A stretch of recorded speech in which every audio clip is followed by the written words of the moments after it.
Welcome to the Genius Factory. Enjoy the video. You begin by loading Madden 25 and going straight to the game mode where you control plays, choose franchise or play now. Once loaded, pick a playbook and formation that has motion-friendly personnel, slot receivers or backs.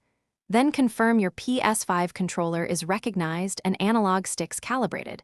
This prevents drift. Now select the player you intend to motion and get ready to use the left stick, right stick, or assigned motion button to initiate movement before the snap. You now perform the actual motion. Hold the pre-snap motion button or engage the left stick as your playbook specifies and push toward the desired direction. Time matters. Initiate motion about 1/2 to 1 second before the snap to avoid penalty and give the offense a rhythm.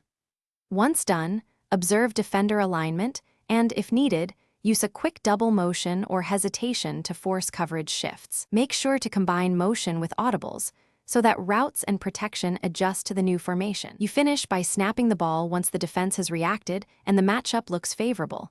Quick passes exploit defenders who overcommit to motion. If motion doesn't trigger, check your controller mapping and remap the motion button, then test in practice mode. Also verify you aren't accidentally moving before the snap. False start or illegal motion will stop plays. Finally, spend a few reps in practice to refine timing and muscle memory. That preparation prevents common errors during live games.